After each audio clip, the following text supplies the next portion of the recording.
Hello friends, movies all about a আপনাদের স্বাগত। একটি নতুন মুভি আসতে চলেছে হিন্দিতে, যার ট্রেলার অলরেডি ড্রপ করা হয়েছে।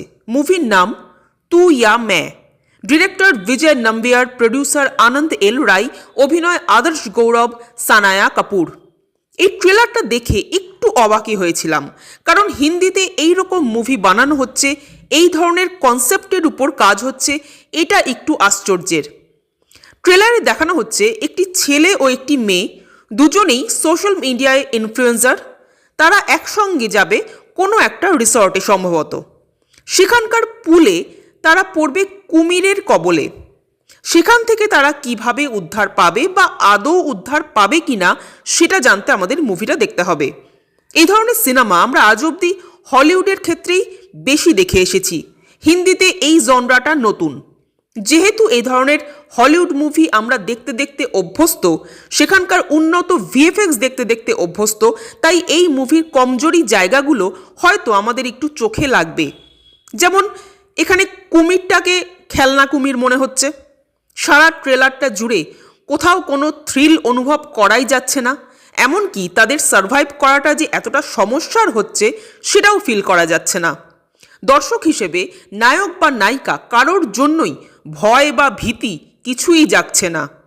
তো আলটিমেটলি ট্রেলারটা হরর মুভি হিসেবেও ফিল করা যাচ্ছে না, ইমোশনালিও কানেক্ট করা যাচ্ছে না। আপাতত ট্রেলারটা লাভ স্টোরি হিসেবে মোটামুটি তাও ভালো লাগতে পারে, বাট সার্ভাইভাল স্টোরি হিসেবে কিন্তু মোটেও খুব একটা ভালো লাগলো না।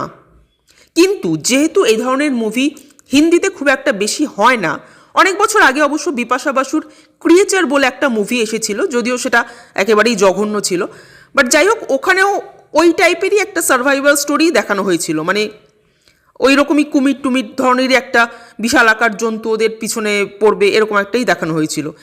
বাট এই যে মুভিটা, এই তু ইয়া मैं, এটা কিন্তু 2018 সালে রিলিজ করা একটি থাই মুভি দ্য পুল, তার হিন্দি রিমেক। এই পুলের ট্রেলার ইউটিউবে অ্যাভেলেবেল আছে, আপনারা গিয়ে একবার দেখুন, তাহলেই বুঝতে পারবেন যে ট্রেলারটা কি সুন্দর বানিয়েছে তারা। মানে একটা ছোট্ট পরিসরে যেভাবে তারা স্ক্রিপ্টটাকে সাজিয়েছে, তাতে করে হিরো হিরোইনের জন্য আপনাদের টেনশন হবে, তাদের পরিস্থিতিটাকে আপনারা ফিল করতে পারবেন। অথচ হিন্দিতে রিমেক করা সত্ত্বেও সেই ভয়ের অনুভূতিটাকে জাগাতেই পারল না, যেটা খুবই ডিসঅ্যাপয়েন্টিং। বাট তাও বলবো, যেহেতু বলিউডের কাছে এই জনরাটা নতুন, এই জনরাতে খুব একটা কাজ হয় না, তাই এই এরকম একটা নতুন জনরায় কাজ করার জন্যই কিন্তু তাদের অ্যাপ্রিসিয়েট করা উচিত, অন্তত একটা সুযোগ দেওয়া উচিত। তো যাই হোক, এই ছিল আমার রিয়াকশন। আপনাদের ট্রেলারটা কেমন লেগেছে কমেন্ট করে জানাবেন, আর আমাদের ভিডিও ভালো লেগে থাকলে প্লিজ লাইক, শেয়ার ও সাবস্ক্রাইব করতে ভুলবেন না। Thank you.